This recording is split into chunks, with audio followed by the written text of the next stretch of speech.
I know a lot of people always sees you and talk about you that, oh, he doesn't fight so often. He fights too rarely. He's not that active. How does that affect you? I don't care. These guys, I'm making millions. That people just talking and doing nothing. If you do your work, I don't need to go and watch your work, how you do, how often you work now, how much you get. I care about myself, how much I make, how much I fight. How much you make? It's different. I don't know. Were you happy with that paycheck? Of course. I've been living in the gym. Now I'm living in the dream. But are you going to push for more for your next fight? Yeah, man. I make more money out of the UFC because when I'm becoming, I'm like wherever I goes. The people, they want to sponsor, they want to do different things with me and all this, and this and that. Hype FC Brazil's next event has a headliner, but it's not Armin's Rukin versus Dylan Danis. John Sylvain, Marlon Vero will headline Wednesday's event in Sao Paulo, as the two fighters will meet in the submission-only grappling match at Complexo Tempo. Their promotion had previously announced the headliner between Saracen and Danis, but deleted the social media post shortly thereafter. It's unclear what happened to that bout, though Saracen is now booked versus Uriah Faber for an RAFAT wrestling match. A common event between Raul Rosas Jr. and Davison Figueiredo is also on tap. The rest of the card will be filled with other grappling matches and bare-knuckle boxing bouts. Quick heads up, guys. If you're enjoying the content, please give it a like, subscribe to the channel, and hit the like button to help us reach more viewers. Now back to the news. Hamza Chimaev has responded to criticism from those labeling him an inactive champion. Several figures in the MMA world, including former champion Israel Adesanya, have questioned Chimaev's activity level, pointing out that he has been fighting only once a year or even less. Speaking in a recent interview on the Beyond the Wind, Chimaev dismissed the criticism, saying he doesn't pay attention to those comments. He also revealed that he is now earning more money outside of the UFC. The full interview is available on the Beyond the Wind YouTube channel, link in the video description. I have 100 million followers or something like that. Wow. And the second biggest promoter is Dana White with 30. So I'm 3 times bigger than him. But Dana's a very smart guy. I mean, he's not smart enough. What makes you say that? Just look at what he's doing. Bro, you don't get John Jones on the White House card. First of all, Justin Gaethje is going to lose to Ilia on the White House card. So you have a Spaniard beating a white American on the patriotic White House card. Okay, big mistake, first of all. Second of all, why are you not going to pay John Jones? They've gotten greedy. They forgot their heart as a company. That's the problem. It's dying because the best people in the sport become wrestlers and they just hold on. Khabib, Kazma, boring. No one wants to watch that. When they're paying fighters 15% of the revenue, by the way, down to 10%. What is Paramount? Who has that? Do you have one? I don't know. That's what I'm saying. Yeah, I might. I probably. Jake Paul and Most Valuable Promotions see a massive chance in the current MMA climate. Over recent months, the UFC has encountered increasing backlash. Competitors and experts have highlighted stagnant compensation, while numerous fans have disengaged due to what they perceive as declining event quality. Jake Paul recently joined this past weekend with Theo Von, where he expressed his views on the matter. Per Paul's assessment, the UFC's struggles primarily stem from Dana White, claiming he's made terrible choices and permitted the organization to sacrifice its core identity while chasing profits.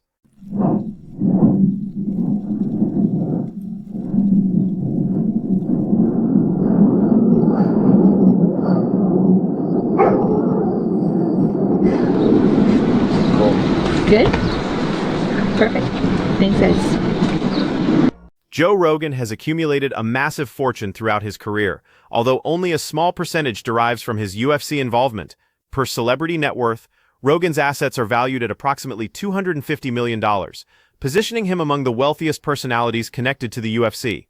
Even as one of MMA's most recognizable voices, just a relatively minor slice of that sum originates from his UFC commentary duties. Rogan has remained with the broadcast crew for almost 25 years, establishing him as one of the organization's most veteran figures. Current reports indicate he collects roughly $50,000 per show. In recent years, though, Rogan has reduced his commitments, usually avoiding fight night events and handling exclusively major pay-per-view cards. While precise numbers remain unconfirmed publicly, calculations suggest he's accumulated approximately $10 million to $20 million from his UFC commentary work, providing numerous legendary moments and acting as the promotion's signature voice throughout much of its expansion. What's your take on Rogan allegedly collecting $50,000 per show? Share your opinions in the comments section. Meanwhile, Dricus du Plessis and Carla Esparza recently had their initial stare-down before their championship bout at UFC 327 this weekend. Oh man, I think after his last performance in a fight, like he have to prove that he's able to be the best, not just like that. Similar to you, right? You had to go through the same process. That's right. During his post-event conversation with New York Post Sports, Prohaska discussed the championship landscape, declaring that Magomed and Kaliv must work through elite contenders before earning title consideration, despite Kaliv's current superior ranking.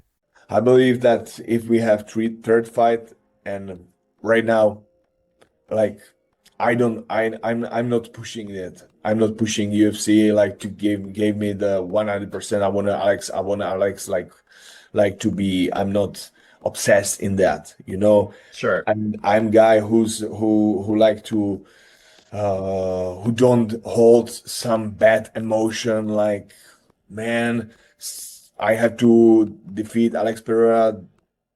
Till that time, I will not find my calm inside. I said, man, I really don't care. That's the life. Every fall down will strengthen your spirit, strengthen your mind, and you have to come back and be the best. Yeah, you know. Prohaska additionally mentioned he's moved past his encounters with Alex Pereira and harbors zero resentment following two devastating defeats. Yes, everyone. Hope you're all okay. So I've got a really big announcement to make. I've parted ways with Misfits on really good terms. I'm thankful for the 12 months I had with them and the 3 fights I had, became champion. As I said, on extremely good terms, got nothing but love for Misfits and the owners and promoters and stuff like that, and all the people who work behind the scenes. It's time to try my hand at something else. Not a lot of people wanted to fight me. It was getting really hard to get fights. So in the next few days, I'm going to have a massive announcement, some massive news. I'm sure you're all going to be excited to see what I'm going to announce. And I just want to say again, thanks for Misfits, thanks for everyone involved. And I'll probably be back there soon as well. This is not the end of it with Misfits. Peace and love. Darren Till has become a free agent again. Till revealed through social platforms today that he's separated from Misfits Boxing, emphasizing the departure occurred under very positive circumstances. He clarified that the organization's matchmakers couldn't find appropriate competition for him. Till additionally hinted at a major revelation approaching shortly, sparking fan speculation regarding his future direction. A possible spot on the forthcoming Netflix event headlined by Ronda Rousey and Gina Carano would definitely represent a thrilling opportunity. Estuvo muy cerca. De hecho, horas antes de que se anunciara toda la cartelera de la Casa Blanca, yo, tenía el conocimiento de que iba a pelear en contra de Islam y que se iba a anunciar ese combate. Horas antes de ese anuncio recibo una llamada donde me dicen que Islam se acaba de lesionar y que voy a competir en contra de Justin Gaethje, así que realmente el combate estuvo muy cerca de sucederse. ¿Y te crees eso? No lo sé, la verdad es que cuando las cosas están fuera de mi control tampoco gasto mucha energía en indagar y en pensar a ver qué fue lo que realmente ha pasado, si de verdad se ha lesionado. Me da igual. Tensions have escalated between Ilia Topuria and Islam Makhachev. This Monday, Topuria conducted several Spanish media interviews explaining the breakdown of his planned bout with Makhachev for the UFC Abu Dhabi card. During his conversation with El Partidazo de Cope, Topuria stated he retired expecting to face Makhachev, only to receive morning notification that the fight was cancelled due to injury, with Usman stepping in as replacement. Number 2 meme was posted by Ali.